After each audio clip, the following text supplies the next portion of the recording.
Oxigenando Ideias para a Saúde. Você, conectado com os protagonistas responsáveis pela disrupção e transformação do mercado de saúde no Brasil. Olá, eu sou Eduardo Mangione, CEO da eFarma, e esse é Oxigenando Ideias para a Saúde. Aqui comigo está Luciane Garcia, Head Branding e Produtos da eFarma. Tudo bem, Lu? A gente envelheceu um pouquinho desde o último episódio. Sim, alguns dias aí, Edu. Tô ótima, tudo bem, melhor agora. E eu acho que a gente vai ficando cada vez melhor conforme a gente vai se abastecendo de conteúdos interessantes, né, Edu? Então, no episódio anterior, você conversou bastante com o Martin Henkel e falou bastante sobre o livro, né, que ele lançou agora, A Trilha da Longevidade. E olha, Edu, o assunto rendeu tanto que eu fui até pesquisar sobre um público que tem tudo a ver com essa pauta também. O que eu pesquisei, Edu? O mercado de produtos e serviços voltados para a terceira idade, conhecido também como economia prateada, deve movimentar 15 trilhões de dólares globalmente até 2030. Impressionante esse mercado, não é, Edu? Impressionante, Lu. E você sabe que eu acho esse assunto super pertinente, porque a gente está falando de uma parcela importante de consumidores, mas que ainda não recebem a devida atenção do mercado. Sem sombra de dúvidas. Inclusive, há pouco tempo, né, a gente toda hora se refere muito ao que aconteceu durante a pandemia, e eu também procurei saber o comportamento de compras aí online. Você imagina que houve um aumento de 65% no número de idosos fazendo compras online. Ou seja, deu muito mais inclusão, inclusive, para essas pessoas que estavam dentro de casa e começaram a conhecer mais o poder da internet, né? Então, cerca de 5,2 milhões de pessoas com 60 anos ou mais fizeram a sua primeira compra online em 2020. Um ganho, né, Edu? E outro dado interessante é que, segundo o IBGE, agora em 2023, o público 60 a mais foi responsável por também uma renda total de mais de R$1 trilhão no Brasil. Gente, é isso mesmo. R$1 trilhão no Brasil, e 80% dessa renda já se transformou em consumo de bens e serviços. Exatamente o que você acabou de dizer. Quais são esses produtos? O que é que o pessoal está pensando em produtos e serviços para esse público 60 a mais, né, Edu? Pois é, Lu, e aí para contribuir com os números também, esse ano, em 2024, o Brasil já tem 35 milhões de idosos, e a projeção, né, é que a gente chegue a mais de 60 milhões até 2050, ou seja, quase vai duplicar esse número nos próximos 25 anos. Hoje, no estado de São Paulo, por exemplo, 20% da população é composta por pessoas com 60 anos ou mais. E em Porto Alegre, outro exemplo, eles já representam quase 1/4 da população. Você sabia disso, Lu? Não tinha ideia. Nossa, Porto Alegre também tem bastante gente longeva. Ou seja, o Sul, né, Edu? O Martin falou bastante isso no último episódio mesmo, até do projeto Veranópolis lá. E que bacana a gente ter lugares no Brasil onde as pessoas vão tão distante assim da realidade da média do Brasil. E se a gente pensar que antigamente uma pessoa de 60 anos nem saía de casa, né, Edu? Hoje esse público está super ativo, trabalha, viaja, além de um perfil de consumo bem diferenciado por marcas, fidelizações que eles gostam, né? Bom, apesar de ser um grande mercado consumidor, Edu, as empresas brasileiras ainda podem melhorar muito a forma de se comunicar com esse público. E foi pensando nisso que o Martin Henkel, né, escreveu o livro Shopper 60 a mais. Esta obra reúne todo o aprendizado do autor, que é fundador também da empresa de consultoria Senior Lab, Mercado e Consumo, de 60 a mais, ou seja, o foco do Martin sempre foi estudar essa população. E é sobre esse novo consumidor que vocês vão conversar bastante hoje. Então vamos lá. Martin, seja bem-vindo novamente ao nosso podcast Oxigenando Ideias para a Saúde.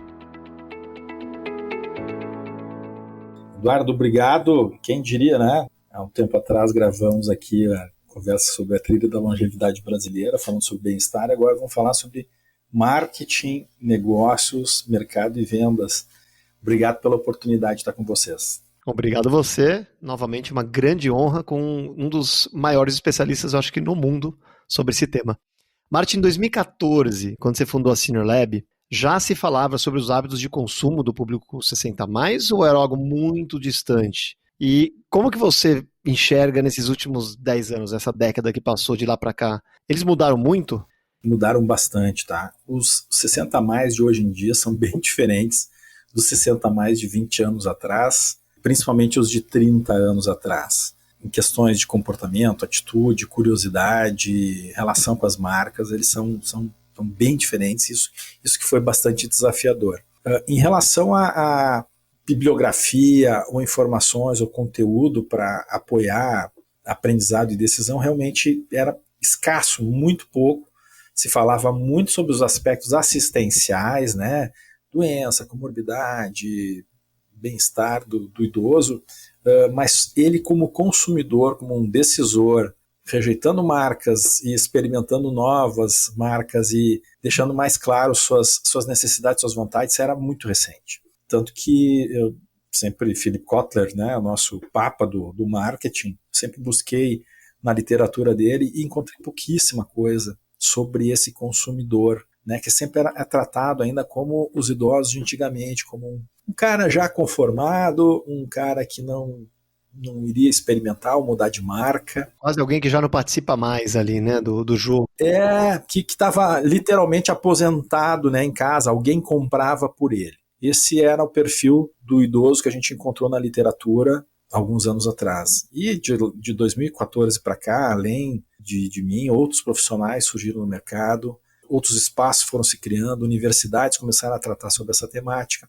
Só para ter uma ideia, em 2020, a Fundação Getúlio Vargas criou o curso de formação executiva em mercado da longevidade. E me convidou, Patrícia Galante de Sá, que é a coordenadora do curso ainda, me convidou ela assistiu algumas palestras minhas para ministrar marketing 60+, porque não tinha literatura, né? E o que a gente já estava testando na prática com clientes já estava funcionando, então foi bem importante. Mas hoje já surgem muitos pensadores, principalmente nos Estados Unidos e Europa, né, no velho continente, né, que já experimenta esse fenômeno do aumento da expectativa de vida e da longevidade há bastante tempo, e lá os consumidores são diferentes, eles são conhecedores dos seus direitos e o brasileiro começa a ficar parecido com ele. Claro que trazer as técnicas ou a maneira de vender para esse público europeu não funciona no Brasil, tanto que alguns clientes meus... Tem que tropicalizar de algum jeito. Tivemos que tropicalizar, né, iniciativas de grandes companhias que já atuavam na Europa. Tivemos que criar nosso método, né, para o sênior brasileiro. Foi assim e está sendo muito divertido. E de tempos em tempos as camadas vão mudando, né? Cada 5 anos. Só para ter uma ideia, os dados do IBGE mostraram que em 2022, em outubro de 2022, quando o censo foi concluído, nós tínhamos lá 32 milhões de pessoas dessa faixa etária. Hoje, fazendo as projeções, nós já temos 34 milhões de pessoas, né? Ou seja, a cada 5 anos, e esses são os cortes normalmente que o IBGE faz, né? 60, 65, vão entrar mais 10 milhões de pessoas agora nos próximos 3 anos nessa faixa etária. Então, vai aumentar tremendamente, e isso não é uma tendência temporal, uma tendência que vai durar algumas décadas de ampliação, né, da ponta da pirâmide com pessoas mais longevas e diminuição dos jovens, né, das crianças e jovens na base da pirâmide etária. Martim, e esse mês você está lançando 2 livros, né, bem complementares aí sobre o tema, A Trilha da Longevidade, que a gente já cobriu no podcast prévio, e agora, né, também o livro Shopper 60+, que é voltado para profissionais do varejo que atuam com esse mercado ou para quem está interessado em conhecer as oportunidades que esse setor oferece. O que os leitores podem esperar desse livro, Shopper 60+? O livro ele foi pensado agora, estamos falando no Shopper 60+, com profissionais que atuam no mercado. A gente usa uma linguagem de mercado, né, que alguns até criticam, que usa muitos termos americanos, né, termos em inglês, mas é assim que a gente aprendeu, assim que o mercado tem lidado, e a gente quer levar essa informação, esse conteúdo para a maior quantidade de profissionais possíveis. Então, profissionais de venda, profissionais de varejo e de serviços. Esse é o modelo, né, a modelagem que a gente fez de conteúdo desse livro. Bacana, Martim. Você cita um dado de 2019, que mostra que praticamente um quarto, né, 24% dos lares brasileiros têm como principal ou única renda uma pessoa com 60 anos ou mais. O que compõe a renda desses idosos hoje e como que eles se relacionam com o dinheiro? Acho que é um tema super interessante, importante para entrar no assunto. Nossa, ela é super importante. É tão importante, Eduardo, que quando a gente avalia as questões que contribuem para a longevidade, a estabilidade financeira ou a estabilidade estrutural, e aí eu cito ter uma casa, ter alimento, ter acesso à saúde, seja pública, o alimento plantado no fundo de casa é fundamental. Então nós estamos falando de planejamento no futuro, né, de ter renda.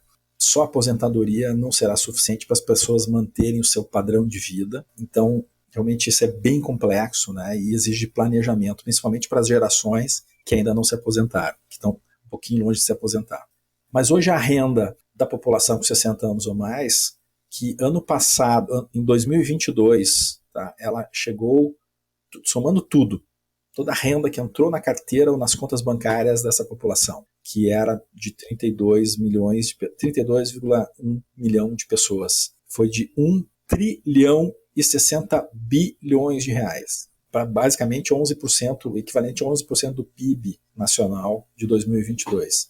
Essa renda ela é composta de aposentadorias do INSS, aposentadorias públicas, né, sejam municipais, federais, de funcionários do Estado, investimentos, rendas por trabalho informal, rendas por trabalho formal CLT, renda por prestador de serviço, profissionais liberais, nós temos médicos longevos trabalhando, advogados longevos, né, professores longevos, principalmente em universidades ainda trabalhando e tendo recurso. Investimentos financeiros, aluguéis, também os benefícios do governo, né, para quem não se aposentou e não tem renda suficiente, ou seja, a soma de tudo que foi gerado e recebido por pessoas com 60 anos ou mais no Brasil. 1 tri e 60 bi. Nossa, impressionante, impressionante. E quem são esses consumidores e que baseiam suas decisões de compra? Eu acho que é uma pergunta para a gente entender com profundidade, antes da gente pensar até no que falar né, na mensagem, a gente tem que pensar um pouquinho, né, como que as pessoas baseiam suas decisões de compra. O que diferencia? Quem são esses consumidores? Até a gente tem que dar um passo atrás, né, voltar um pouquinho, porque temos que entender que momento de vida, né, e em relação à capacidade financeira esse consumidor também está. A depender da sobra financeira ou do aperto financeiro, né, do ajuste financeiro que ele tem em casa, ele ou consome o básico, ou ele começa a consumir também alguns luxos, né, marcas mais caras ou serviços mais caros. Né? Então a gente tem que entender isso na hora de analisar também o tipo de comunicação, o que nós vamos oferecer para ele. Mas esse é um consumidor, no geral, ele é um consumidor que toma decisões muito racionais, a gente trata isso no livro. Tá?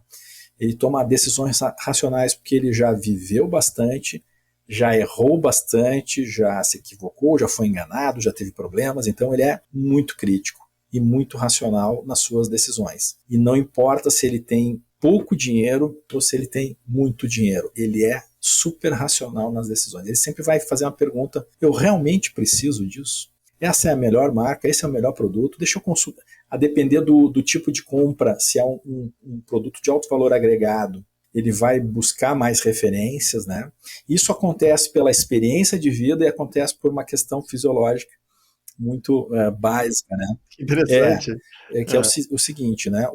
Nós temos o nosso sistema límbico, que é responsável pelo impulso do compra, vai, experimenta, vai, compra, vai acabar, onde o mercado tenta operar, né? Tenta hackear a nossa mente e usar tanto os mecanismos de escassez de produto ou de promoção exagerada de preço para fazer a gente tomar a decisão de compra.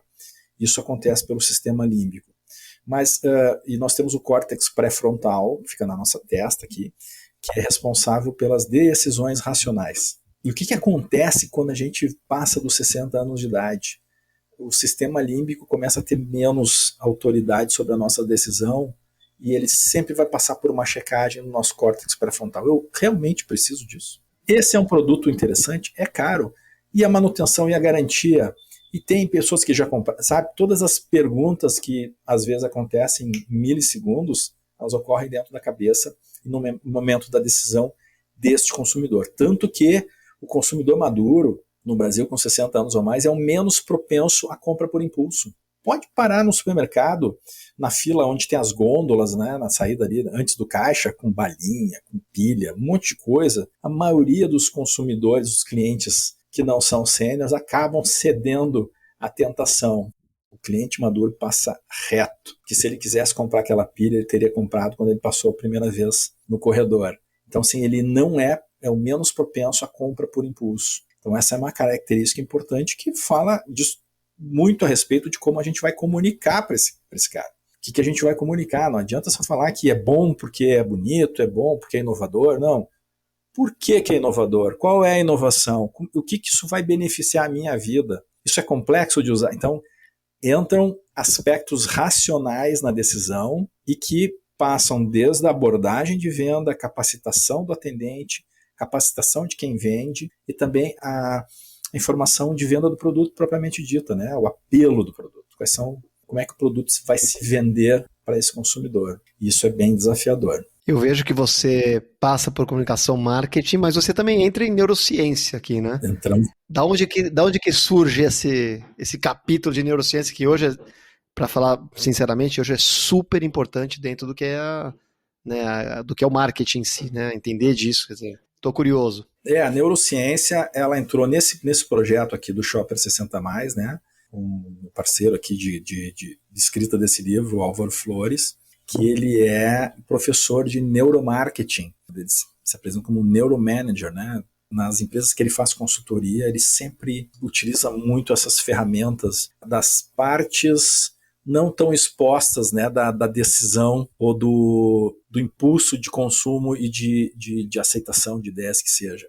Então, isso aqui foi um livro onde a gente complementa conhecimentos, né, conhecimentos mais práticos, mais de execução, de como ajustar a comunicação, como ajustar a venda, desde detalhes que parecem mais simples, mas eles são decisivos. O tipo de fonte que a gente vai utilizar na hora de fazer um banner, na hora de fazer um anúncio, na hora de escrever um texto para um cliente, né?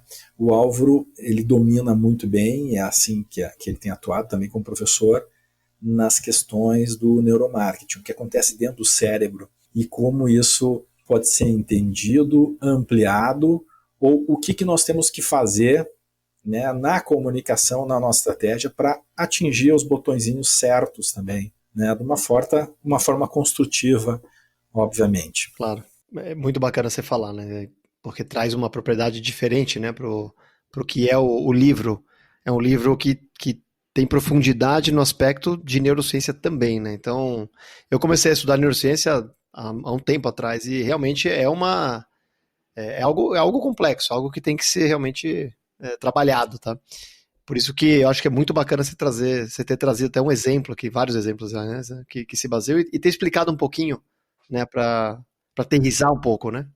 Apesar de eu ter feito o comentário no início que esse livro é destinado a profissionais que atuam no segmento, a gente usa uma linguagem, e o Álvaro também usa uma linguagem bem horizontal, assim, fácil, entendida com exemplos, né? A facilidade que foi, né, pescar um pouquinho do que você falou foi incrível, foi muito bacana, muito bacana. E Martin, quais são os bens e serviços mais consumidos pelos idosos brasileiros hoje? Eu que sou leigo no assunto, né, acredito que pode ser que uma parte desses bens e serviços, ou até uma boa parte dessa renda, vai destinada à saúde, tá certo isso? Sim. Em alguns aspectos, a depender da renda dessa população. Quando ele compra o seu medicamento, quando ele paga o seu plano de saúde, quando ele paga o seu fisioterapeuta, atividade física, isso acaba sendo uma parte importante, né, da renda. Quando o usuário, quando o sênior faz uso, né, dos serviços oferecidos pelo SUS com mais facilidade ou menos facilidade de acesso, isso muda um pouquinho. Então, isso depende, como eu lhe falei, hoje, quando a gente fala 60+, parece que é todo mundo está dentro da mesma caixa, não são centenas de caixinhas, e essa é uma análise assim, bem matricial, que passa desde o grau de instrução da pessoa, a região que ela mora, quanto ela tem de renda, quanto da renda dela ela utiliza para ajudar a família, quanto da renda dela ela utiliza somente para ela e consegue ter reservas, né? Mas a gente percebe que o primeiro gasto, tá, o que compreende na média, é o gasto em viver, é o gasto com o lar. Quando a gente fala em gasto com o lar, é luz, água, IPTU, manutenção do lar, em alguns casos aluguel, né?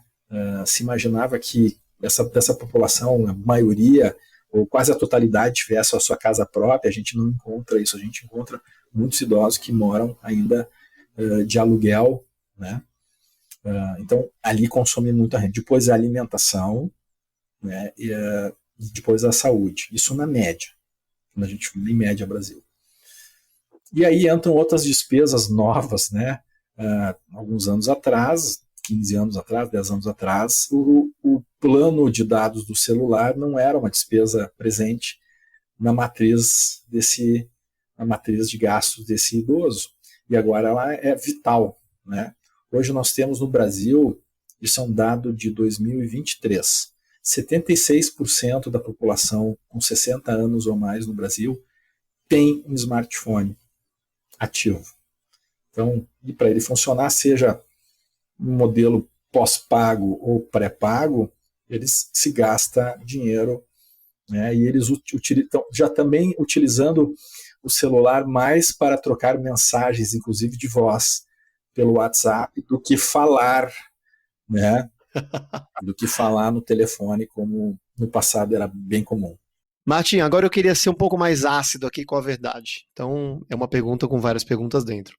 Primeiro, será que as empresas brasileiras já conseguem encarar os idosos como um grande mercado consumidor? Você acha que elas estão preparadas para conversar com esse público? E aí, dentro dessas empresas, olhando a fatia de saúde, e aqui pode ser preventiva ou não, né? Porque aqui tem conflitos, né? Dentro da área de saúde tem aquelas que se beneficiam e aquelas que, né, querem agir contra, mas preventivamente e tal. Mas também gostaria de entender, dentro dessa fatia do mercado, como que é o melhor jeito, se elas podem atender melhor esse cliente 60 a mais? Sim, no segmento da saúde, tanto preventiva quanto da saúde que trata, né, as comorbidades, sempre tem oportunidade de aumentar, melhorar a informação, melhorar a experiência desse cliente, desse consumidor. E aí, quando a gente fala da indústria farmacêutica, né, tanto dos programas de acesso a medicamento e orientação, e aí vocês são especialistas nisso, né, em ajudar nesse processo de orientação ou de garantir que a trilha, que esse fluxo de medicamento e o consumo ocorra da forma adequada. No que diz respeito à prevenção, a gente sabe quanto é caro para os planos e quanto é caro, inclusive, para a qualidade de vida das pessoas. É caro para todo mundo. Uma comorbidade não tratada, um AVC que foi causado por uma questão que seria facilmente tratada consumindo um medicamento que custa R$ 3,50 por mês, né, para pressão, losartana. Vamos dar um exemplo. Então, assim, sim, tem muita oportunidade ainda de, com informação, melhorar essa experiência. Indo para o mercado em geral, o que acontece? Esse dinheiro que eu falei no início, que passa pelo bolso dessa população, esse 1 trilhão e 60 bilhões, boa parte dele vira consumo. A maior parte dele vira consumo de bens, produtos e serviços. Ou seja, as pessoas compram já. Então, uma ideia que se tinha que, esse é um mercado inexplorado. Não, esse mercado, as pessoas já compram. Elas gastam 960 bilhões, eles gastaram em 2022 em bens, produtos, consumo, serviços, várias coisas.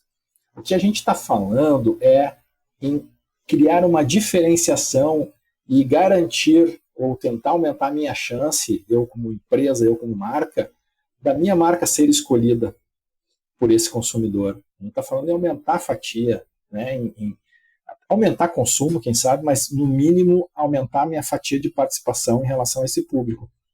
Ao entender ele adequadamente, dessa forma me comunicar com ele adequadamente.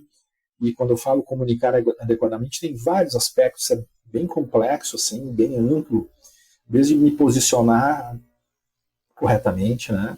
Um erro muito comum que as empresas fazem é criar produtos para os idosos. Esse é um produto para os 50 a mais. Eles odeiam, eles não gostam disso, eles não gostam de se sentir numa caixinha, aqui é o seu lugar. Você é um consumidor, tudo bem, parabéns, mas você vai ficar aqui, ó, aqui é o lugar de 50 a mais. Cara, esse é um insight, eu acho que tão bacana, tão legal que as pessoas, né, que trabalham com o público, trabalham com marketing, que querem chegar nesse público, têm que ouvir, devem ouvir e adotar já. Para ontem, esse é um ponto que a gente trata com mais intensidade e é o de resposta mais rápido na temática do livro Shopper 60+. Varejo, entrega imediata, né? Ou seja, as pessoas não querem ser excluídas, não querem uma área específica para elas, elas querem consumir como qualquer outro cliente.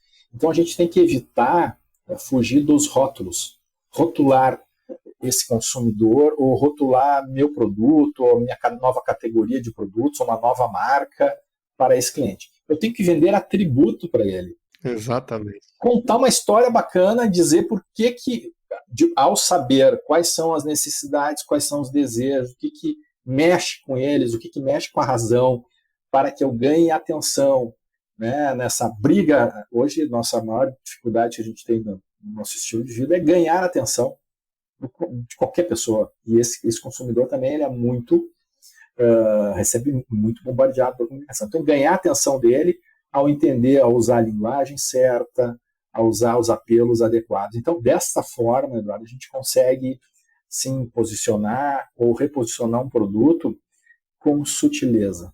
Adorei. Até eu gosto de contar uma história. Há um tempo atrás a gente fez um teste também para um cliente, um grupo focal no Rio Grande do Sul, em Curitiba e em São Paulo. E aí a gente botou uma pergunta no meio lá do exercício, que era tentar descobrir como as pessoas gostariam de serem chamadas. 60 mais, terceira idade, melhor idade, golden, sei lá. Criamos lá 9 alternativas. Então as pessoas respondiam, tá, essa aqui. Então acabavam respondendo a que era mais próxima, pelo menos, do que eles queriam. Até que uma senhora em São Paulo, a dona Sônia, 78 anos na época, estava desconfortável e ela disse: meu filho, eu estava vendo essa pergunta aqui e eu queria dizer o seguinte, olha, pode me chamar pelo meu nome que está ótimo. Isso ali foi uma tapa de luva assim, elegante na cara do profissional de marketing, né? Novamente errando e aprendendo, dizendo, e ali ficou claro assim, um recado: não me rotulem, não precisa dar nome para mim, diz o que quer me vender e aí eu vou decidir se eu compro ou não. Simples e complexo assim. Certíssimo, mas é muito mais o que você falou, na sutileza de como falar, né, qual a mensagem certa, como apresentar essa mensagem de um jeito diferente e tal, não rotulando a pessoa, categorizando a pessoa. Exatamente. E aí eu retorno ao que deu origem, o que originou lá em 2014, essa linha de trabalho que eu conduzo até hoje, que é entender o que as questões naturais do envelhecimento humano em relação aos nossos sentidos e à nossa cognição, como elas impactam nas ferramentas atuais de marketing e como a gente consegue contornar ou superar ou garantir uma experiência adequada. Desde as questões das alterações visuais, né?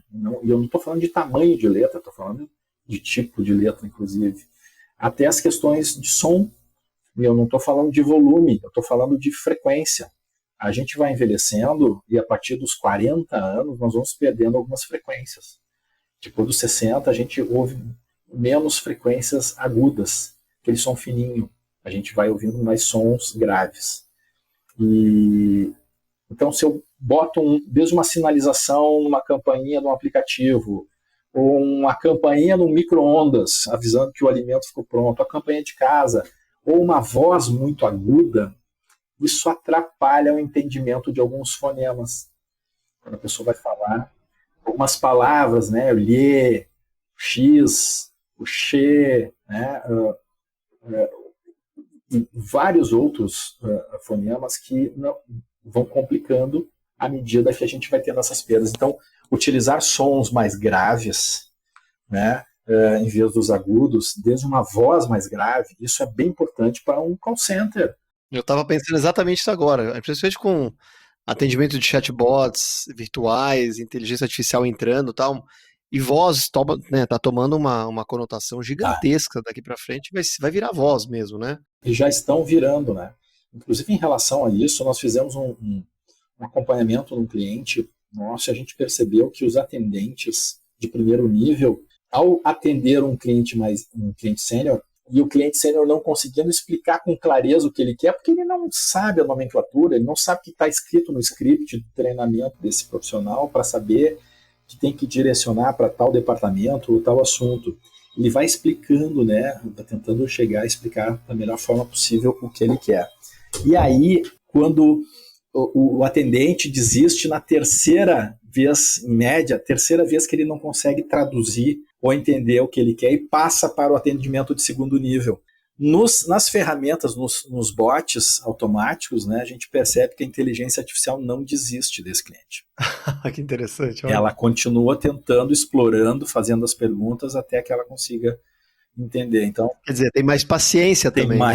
Muito mais paciência com esse cliente. Que interessante. Você também cita o exemplo dos emojis que estão presentes aí no nosso dia a dia. Ao interpretar um emoji ou interpretar uma informação, a população mais velha, os 60 mais, eles utilizam a denotação para interpretar as coisas.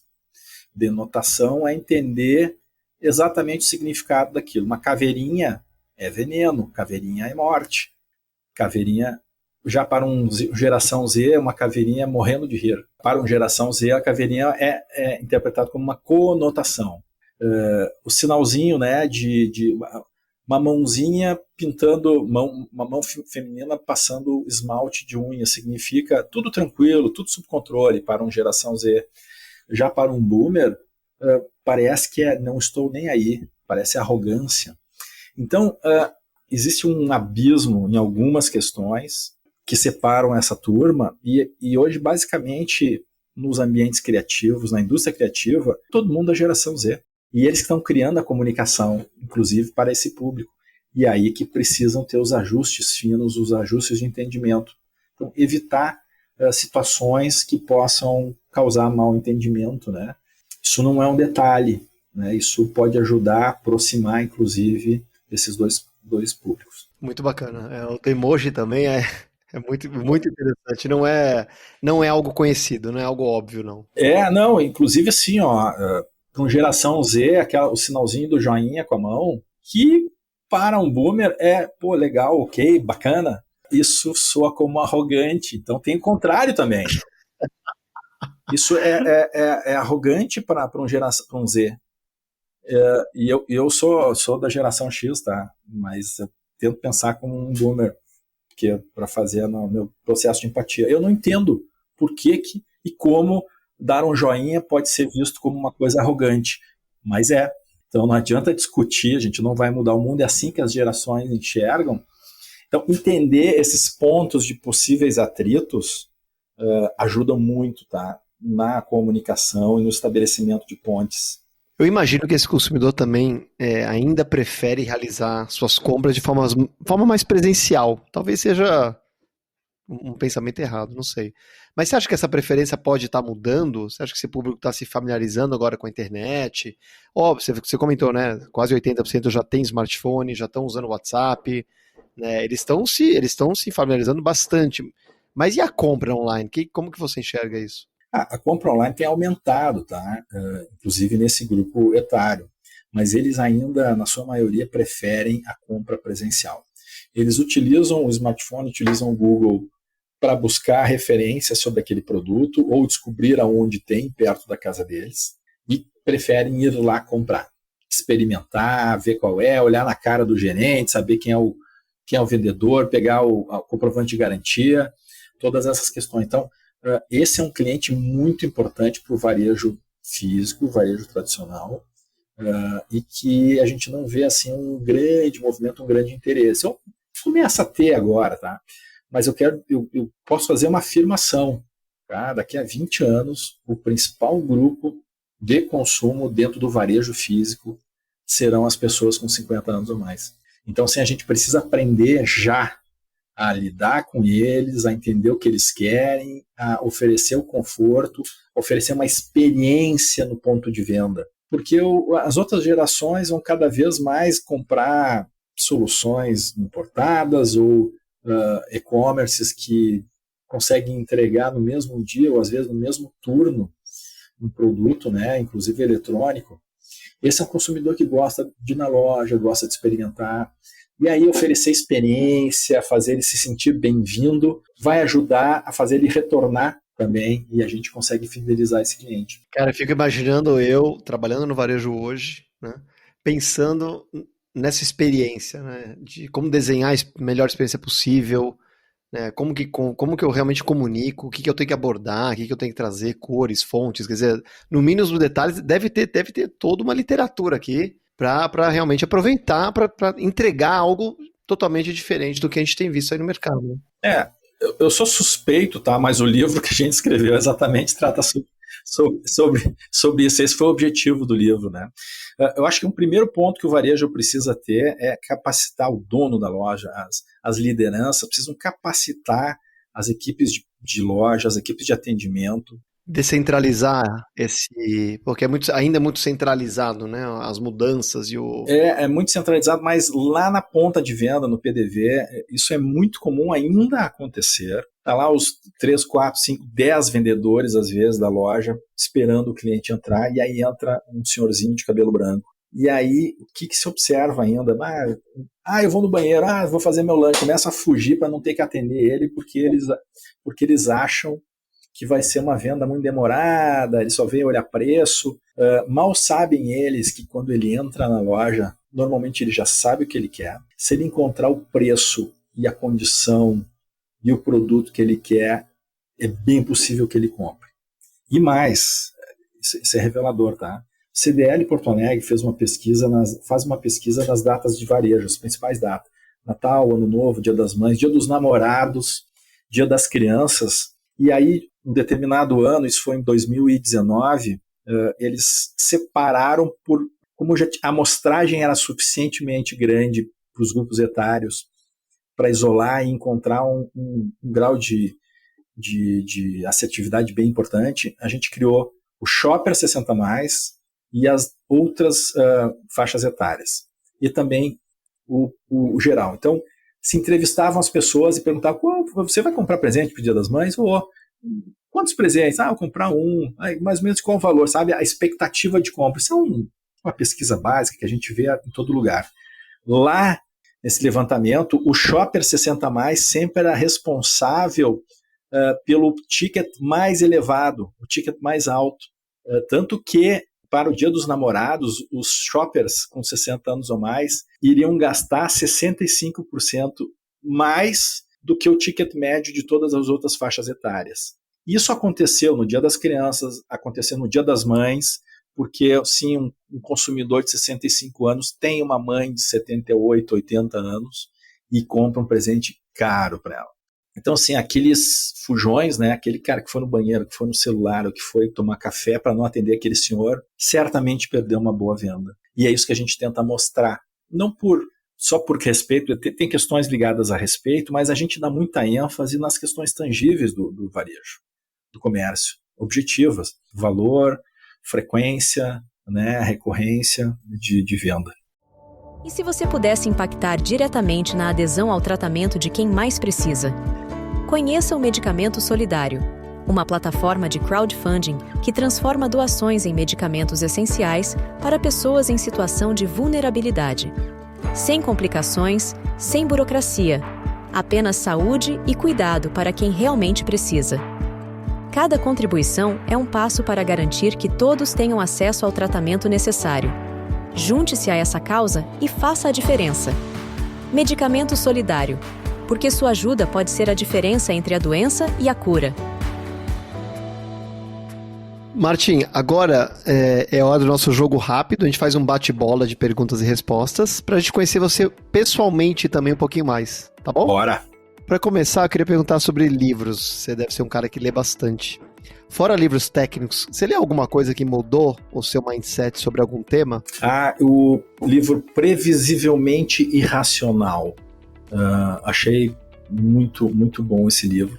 Que ele fala sobre os comportamentos, muitos comportamentos que vão contra assim, a obviedade, né? A gente espera que as pessoas façam um determinado movimento e fazem exatamente outro. E eu me enxerguei muito naquele livro. E também ajuda a entender assim, esse comportamento. Previsivelmente Irracional é um livro, não é um livro novo, é um livro que tem 10 anos, mas ele continua muito atual. Ele fala de gente, né? E marketing é conhecer gente, basicamente isso. E ele sai do óbvio, pelo jeito, né? Quer dizer, ele sai bastante do óbvio. Legal. E você gosta de séries? Tem alguma série que você tem assistido, que você queira indicar? Eu não sou um grande... não acompanho muitas séries, mas eu gostei da série da Paramount Succession. Não tem assim uma grande lição de vida, até porque aquele estilo de vida e aquele comportamento não é recomendável que a gente tente reproduzir, mas me chamou a atenção aquela série, né? Tem algum fato do ecossistema da inovação na saúde que te marcou ou que você considera muito impactante? É a inteligência artificial entrando para o relacionamento e também simplificando a experiência desse consumidor. Isso está acontecendo ainda, isso vai transformar. E eu não estou dizendo apenas para situações de diagnóstico, situações de experiência e de atendimento mesmo. E nós vamos chegar ao ponto de conseguir ter linguagem e sotaque para ajudar na experiência desse consumidor, né? E isso vai impactar também na relação com a saúde, no acompanhamento, né? Na lembrança dos exames. A gente sabe que muitos idosos hoje, o SUS hoje, em algumas áreas, ele chega a ter 40% de não presença para consultas ou para exames. As pessoas marcam, passa 2-3 meses, fica bom de novo, passa aquela dor e acaba não indo. Isso causa um grande problema para todo mundo. Então essas ferramentas, o fato das pessoas terem mais acesso às tecnologias, aí o smartphone é o grande acesso dessa população. A internet do 60+, é uma tela de 6,5 polegadas do smartphone. É por ali que a gente tem que aprender a se relacionar, tanto marcas, produtos, serviços, quanto atendimento público, né? Serviço público e da saúde também. Sem querer cair no clichê, né? Mas assim, é uma tela pequena, né? Para geralmente momentos da sua vida que você perde um pouco do aspecto visual. Então é um baita desafio e eu acho que é um baita aprendizado usar suas técnicas aí de como falar melhor, chegar nesse público, né? É um baita desafio, né? Nessa situação, menos é mais, né? A gente vê... antigamente, hoje menos, tá? Mas ainda se vê algumas soluções onde tem que fazer encaixar numa tela pequena a informação da navegação, um formulário a ser preenchido ou as opções para agendamento, e aí tem um banner dinâmico, e aí um pop-up some, ele deu uma informação errada, errou o CPF, some, o pop-up fica 3 segundos e some, a pessoa não conseguiu nem ler, vai ficando caótico, né? Isso é uma experiência horrorosa. Até tem um case bacana, nós fizemos uma análise do aplicativo Meu INSS para a DataPrev. E lá tinha uma condição onde eles estavam muito preocupados que as pessoas estavam abandonando a navegação ou desistindo de utilizar o aplicativo com muita facilidade. O que acontecia? Quando as pessoas começavam a digitar o seu CPF para fazer o login, ao digitar o 3º dígito do CPF, subia a informação do verificador de consistência do CPF.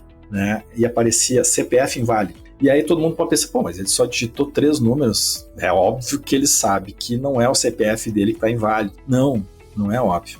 Nós estamos falando do Brasil profundo, estamos falando do Brasil de pessoas onde ainda tem pessoas que apenas leem e escrevem, muito semi-analfabetos, pessoas que não completaram o ensino básico, pessoas humildes e pessoas que confiam nas ferramentas do governo.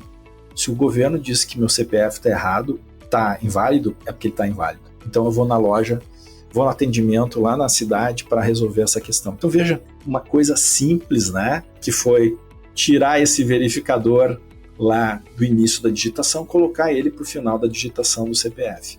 só dando um exemplo de como a gente consegue solucionar questões que nem se percebem muitas vezes da experiência do usuário em tela pequena. São negligenciados, não tenho dúvida. E, Martin, qual que, na sua opinião, é o maior desafio da inovação no Brasil para esse público? É na experiência do usuário, mas com as interfaces do usuário. É resolver numa tela pequena informação, orientação, navegação, digitação, captura de informações. Isso é desafiador, tá? Quando a gente não entende essas questões. Só para ter uma ideia, voltando novamente à questão de fontes, existem fontes que são mais ou menos adequadas para telas digitais. Existem fontes que nasceram para telas digitais. Vamos usar o caso da Verdana, que é uma fonte comunzona, mas ela nasceu para telas. Quando a internet começou a crescer no mundo, né, as soluções do Windows, né, e de navegação e as ferramentas de internet, os editores de texto, a Verdana foi a fonte mais adequada, porque ela tem um espaçamento entre as letras maior do que uma Arial, por exemplo. Ela não tem as distrações, né, como uma Times New Roman. Então, uma fonte Verdana é uma fonte adequada, inclusive, ou especialmente para telas pequenas, porque ela não causa o efeito aglomerativo de um texto de 4, 5 linhas, onde parece que fica tudo mais difícil de ler. Quando fica mais difícil de ler, as pessoas perdem mais tempo para interpretar, precisam reler, se tira a fluidez e atrapalha a experiência do usuário. Isso para contar só uma dos vários aspectos, né, que podem ser melhorados na navegação em tela pequena. Muito legal. E uma última pergunta, não menos difícil. Qual que é o legado que você quer deixar para o mundo, Martin? Pergunta. Eu não estava... Cabeluda. Eu não me preparei para essa pergunta, nunca foi feita, mas eu acho que de forma bem natural, assim, isso até, de certa forma, eu deixo um agradecimento que eu fiz ao livro, né, minha esposa, mas aos meus filhos. Eu tenho um filho de 11 e um filho de 14 anos, que vai fazer 15. Mas a gente pensa bastante neles. Você é pai também, sabe, a gente pensa de noite, né, em como garantir tranquilidade, segurança e um mundo melhor para eles. Então, além de respeitar o legado de quem hoje está nessa faixa etária, quem consome e quem merece respeito, eu também quero que o mundo seja mais amigável, mais confortável quando eles chegarem lá.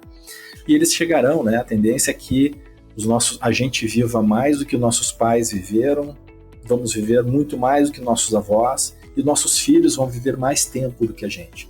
A gente precisa preparar o mundo para eles. E preparar o mundo também, não só no aspecto, né, do meio ambiente, mas sim da convivência, né, e convivência como consumidor. Tudo isso acaba mudando, né, o nosso mindset, começa a mudar muito. Eu acho que esse é o legado que eu penso em deixar, né, um mundo mais fácil, mais amigável, onde a gente tenha mais tempo e mais disposição para cuidar da gente, né, cuidar do nosso corpo, da nossa mente. Esse talvez seja o meu legado. Eu conversei com Martin Henkel, autor dos livros A Trilha da Longevidade e Shopper 60+, professor da FGV e fundador da Senior Lab Mercado e Consumo 60+.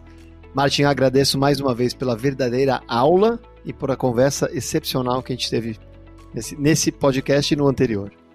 Obrigado, espero que tenha ajudado a oxigenar, né, as ideias, e eu estou sempre à disposição aqui.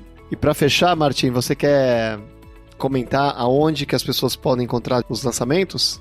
Bom, o livro Shopper 60+, ele possivelmente, eu não sei se quando a gente estiver no ar com esse programa, ele possivelmente já esteja na Amazon, mas se não estiver, ele já vai estar no www.shopper60mais por extenso.com.br. É a loja do livro. A gente fala um pouquinho sobre o livro, a gente vai acrescentar conteúdo, vídeos, né? Eu e o Álvaro, o outro autor. E o livro A Trilha da Longevidade Brasileira também está no site livro.vc. Né? Lá é possível encontrar. E ele também estará no formato digital na Amazon. Agradeço também a sua companhia. Continue nos acompanhando via Spotify, Apple, YouTube Music ou Amazon Music. E se você gostou, não esqueça de compartilhar esse episódio com alguém que possa gostar do nosso conteúdo. Te aguardo no próximo episódio para oxigenarmos mais ideias para a saúde.